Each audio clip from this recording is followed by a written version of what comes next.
Hey, what's up, everybody? Hey, here in a little bit, I'm gonna be coming out. Hold on a second, Marty. I'll be over there in just a second. Yeah, this just one moment. All right.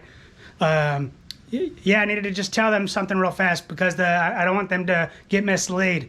All right, so you're going to be seeing here in a little bit, I'm going to be coming out and talking to you about the San Diego Greenery. And I had forgotten to mention that it's not like the best organic stuff. I was finding like plastic and everything in there. Not too much, but definitely, I wanted to make sure you guys were aware of this and everything. So when you guys, as he talks about it, I'm going to forget to tell you guys about that. Because I had playing with this, I had gotten stuff from the San Diego Greenery before, but you kind of get what you pay for. It is what it is. Marty, I got it. We don't need roads. Neither does my Jeep. 1 second. Okay, all right, 1 second. But anyways, I'll see you guys back in my time. And yeah, I hope you guys enjoy this video. All right, Nathan's going to send it here in just a moment. See you in a bit. What is going on, everybody? So I know you can tell by the title of this video that I'm basically going to be putting some mulch down that I picked up from the San Diego Greenery. And it's something I've been wanting to do for a while that I've never had an ability to do because I've never really had a vehicle that I could tow. So let me go ahead and turn you around real fast and let me show you what I did. All right, so I picked up, as you can see, I'm renting a U-Haul trailer. I believe this is a 5x9. And the only thing is I went on over to the Greenery, and I'm going to go ahead and insert a clip here about what I did. Let me go ahead and unclip this real fast so you can kind of see what I did. I went up and I picked up this mulcher. This is basically a huge, they call it a cubic yard, but I'm pretty sure that's more than that. The good thing is I ended up purchasing all this for 24 bucks because I preferred to have the tractor just come over and dump it all in there, and that made loading a lot easier. So to me, that was worth it. So it's 24 bucks plus about like 18 for this. So let's just say 40 bucks. I got all that mulch that I've been wanting to get for a while now. Hey, good morning, girls. Yeah, I'm sorry, you girls are not coming out today. Not today. The new hens actually started laying eggs already. So they start off, smaller than definitely your regular store-bought ones. Definitely a lot smaller than the extra large ones. But they're starting, so we'll start getting regular size eggs here. But anyways, I wanted to show you guys that clip on where exactly the Greenery is, at least mostly for obviously the San Diego folks. Just because I didn't know where it was when I first got here. I was able to get to the website and they said it was at the dump, but I didn't know exactly that you had to go into the dump and go there. So what I didn't show, which was off camera, is when you pull up to basically pay or register as someone who's local and who lives here, then what you can do is there's also some free stuff in there. So like I said, I chose to pay, but there is some free stuff. I'm going to go ahead and just put a link to the page in the description below can talk to you about all the different stuff that they have and the hours, etc. But yeah, let's go ahead and let's show you what the plan is in the garden today. All right, so I put a little bit of added priority on doing this because here where I had laid down, this was I was basically making some planks with the chainsaw, and I was saving onto it for a while, but I just went ahead and put this down around here, right around my navel orange tree, and as soon as I did it, I just started getting great growth. And I knew that citrus trees need the water, so I'm pretty sure, at least my hypothesis, and at least it makes sense logically to me, that since I put it down, it was keeping retaining a lot of the water, and allowing this tree to go ahead and drink up everything that it needs. So we are going to be distributing it all the way throughout the garden today. All right, so what you're gonna see me distributing right now is this azomite, which basically stands for minerals from A to Z, and I use the micronized version. I'm trying to get it in the sun a little bit because I know it's just not really working for me in this particular angle. Yeah, the minerals from A to Z, so I'm gonna spread basically a nice thin layer over top of everything, and then I'm gonna go ahead and spread the ash down. And the ash is gonna make the soil more alkaline, so in addition to that, to help it kind of balance it, I'm gonna go ahead and throw down the chicken manure. which is a little bit more acidic. And just general reference, acidic is good for bacteria and all your annuals, like.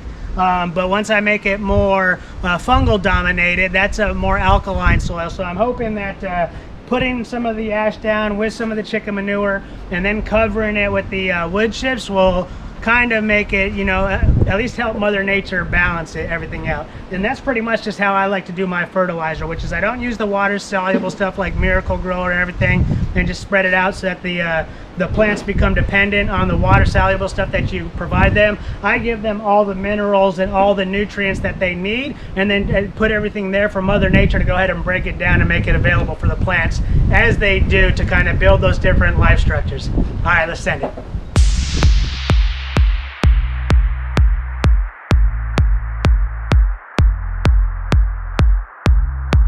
With this feeling I can leave.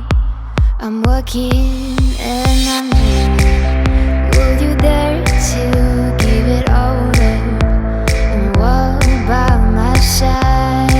Do you see the road? Do you hear its call? Do you want a part of it? Just getting me above now. For those who have been watching, this is my avocado tree that died a few years ago. For those who haven't been watching or are new to this channel, you're going to see why I spreaded the chicken manure the way I did. All right, let's come around here and just do a quick drive-by of everything. So I got a pretty good layer of ash and chicken manure spread about. I noticed there was definitely sort of the good stuff was towards the top, so kind of skimming from the top is what I did. If I got a little too deep, it started smelling. So that tells me it's anaerobic, not aerobic, and so I didn't want to touch that stuff. So here you can see good layer of ash, and then I get to the fig tree here, I stop. And the reason why is because that avocado tree I showed you, I think happened because I put down chicken manure that was too hot. So this time I'm keeping it well clear. You can see no chicken manure till I get to this side of the guava tree. And then as I come around the wheelbarrow, you can see I pretty much go. And here's another avocado tree. Again, for those who are new, this used to be an avocado tree, and as a matter of fact, it's dead now, so I'm gonna go ahead and pull it. It's a shame, it had pretty good taproot. But this avocado tree right here is still making it. So that's why, although I went a little close, I don't think the roots are that big yet. So hopefully the biology will be able to get any nitrogen to this tree without me killing it and being a little bit more natural. And then I got underneath the ashwagandha and the elderberry tree there.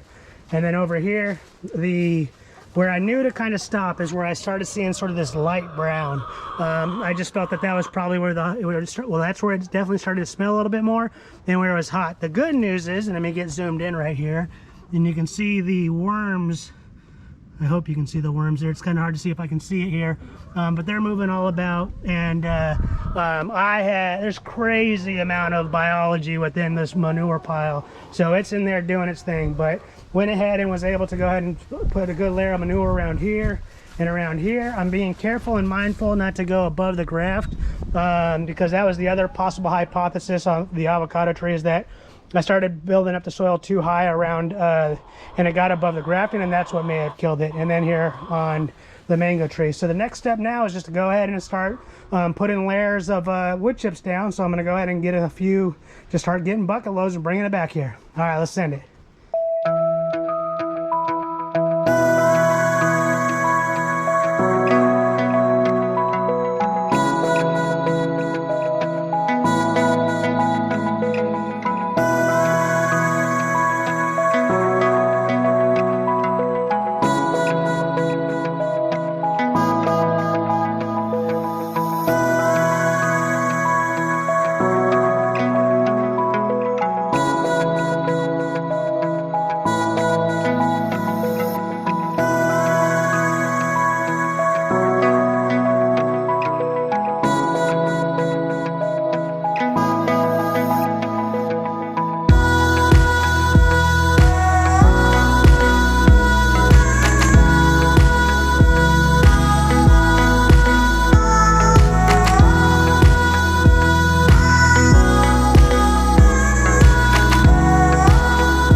everybody, what's going on? I figured I would take you around and show you the final product.